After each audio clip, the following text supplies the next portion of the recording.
Boris Johnson has been hit with a dire warning after voters said Sir Keir Starmer outperformed the Prime Minister in his first in-person conference speech.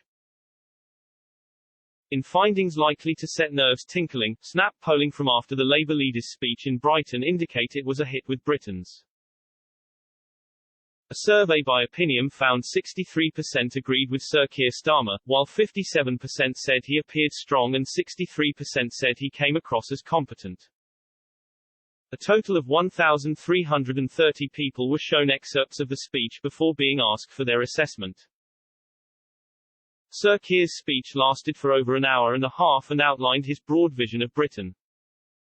He attacked Corbynism and Mr Johnson as he pledged to once again make Labour an election-winning machine. A few weeks ago, Opinium carried out a similar survey of voters showing them Mr Johnson's first speech as Conservative leaders. In comparison to Sir Keir's reception, it found 51% agreed with what Mr Johnson had to say, 52% believed it showed he was strong and just 46% thought he came across as competent. The success of the vaccine rollout and the public's sympathy on dealing with the coronavirus pandemic has boosted the Prime Minister's popularity in recent months.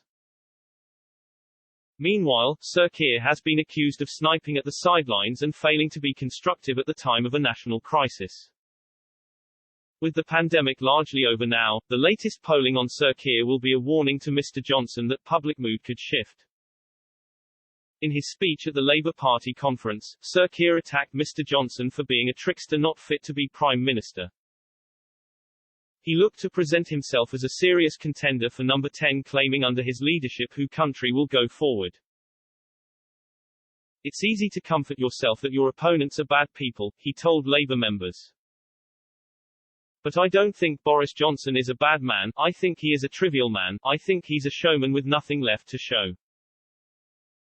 I think he's a trickster who has performed his one trick. At another point in the speech he reiterated an old joke told by Mr Johnson describing himself as a blithering idiot. He accused the Prime Minister of an attitude that the rules don't apply to him.